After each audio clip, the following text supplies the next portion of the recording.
Hola, mi nombre es Scarlett Hernández, soy estudiante de Derecho de la Universidad Permintana y les expondré acerca de los contratos y de las figuras jurídicas para actos de otras personas. El autor Capitán define el contrato como un acuerdo de voluntades entre dos o más personas con el objeto de crear entre ellas un vínculo de obligaciones. Nuestro Código Civil venezolano, en su artículo 1113, establece al contrato como una convención entre dos o más personas para constituir, reglar, modificar o extinguir un vínculo jurídico.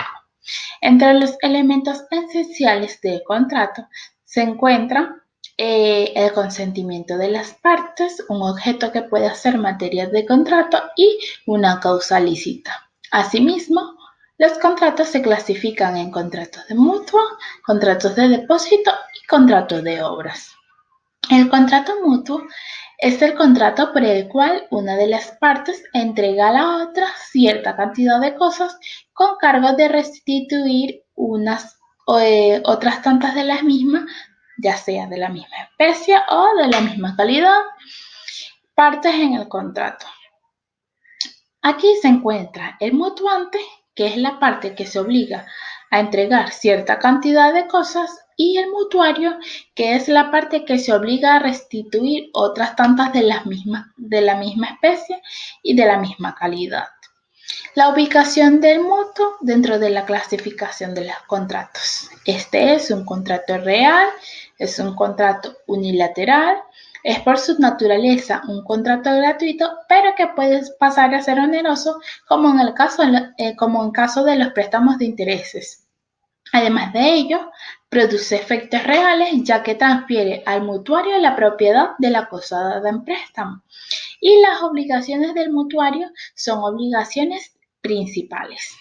Entre los elementos esenciales para la existencia y la validez del mutuo se encuentra que debe existir un consentimiento, la capacidad y poder, un objeto, una causa, una legitimación, la entrega de la cosa y los gastos. Por otra parte, en el depósito, nuestro Código Civil lo establece como un acto por el cual una persona recibe la cosa ajena con obligación de guardarla y de restituirla. Es de advertirse que en el depósito no siempre es un contrato, tal como sucede en el secuestro judicial, y que este presupone la recepción de una cosa ajena con la obligación de cuidarla y de restituirla.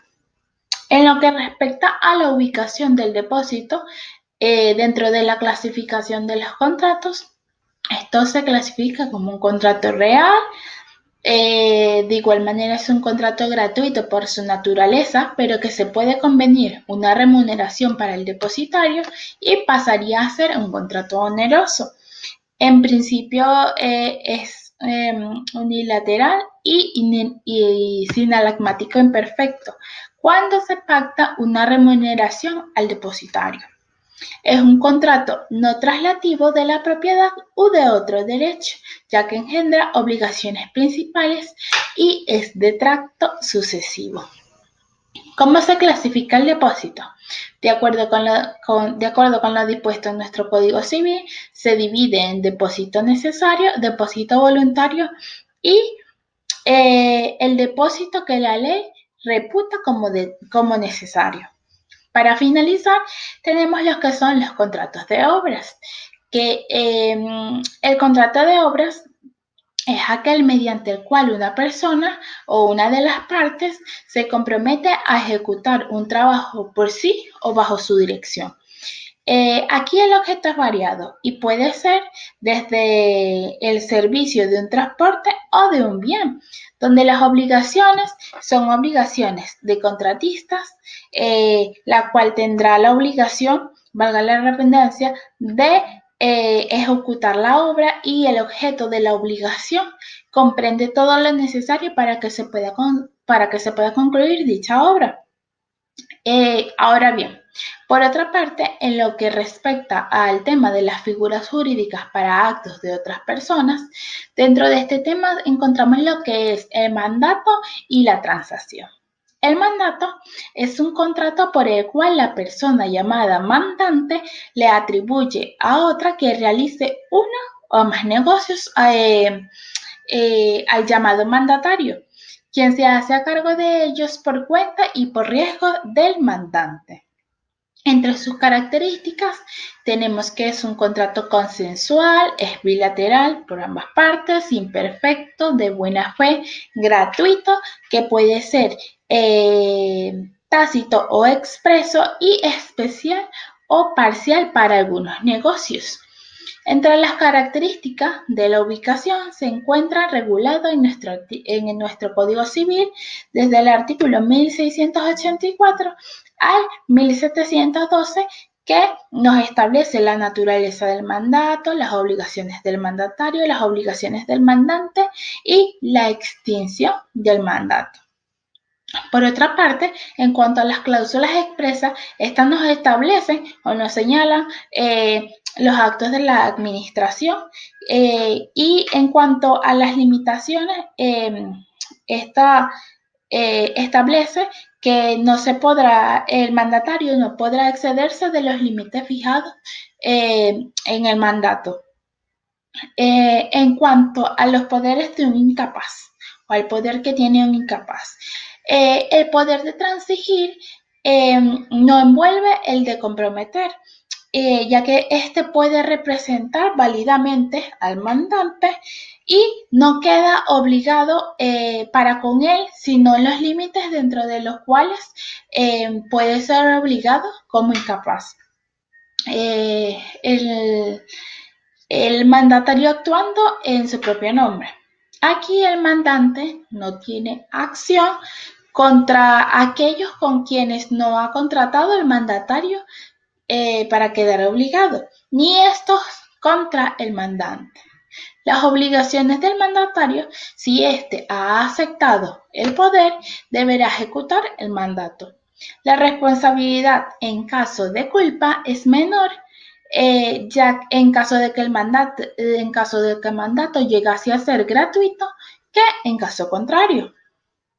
Todo mandato está obligado a dar cuenta de sus operaciones. En cuanto a las obligaciones del mandante, lo hecho por el mandatario obliga al mandante. En lo que el mandatario se haya excedido, no queda obligado el mandante. Y además de ello, el mandante debe reembolsar al mandatario los gastos y los avances que éste haya hecho por la ejecución de un mandato. En cuanto a la extinción del mandato, este puede ser por revocación, por la renuncia del mandatario, por la muerte, interdicción, la quiebra o la cesión de bienes, ya sea del mandante o del mandatario, y por la inhabilitación del mandante o del mandatario. Ahora bien, en cuanto a lo que concierne a la transacción, se puede decir que este es un contrato por el cual una de las partes acuerdan terminar un litigio mediante concesiones establecidas recíprocamente. La capacidad que tiene para disponer o para transigir las partes deben tener capacidad ambas partes. El alcance que éste tendrá es que el de no extenderse a más de lo que constituye su objeto, y será nulo siempre y cuando se fundamente con documentos falsos que después puedan reconocerse. En caso de que esto llegase a suceder, será enteramente nula. Esto ha sido todo y espero que les haya sido de gran ayuda. Muchas gracias.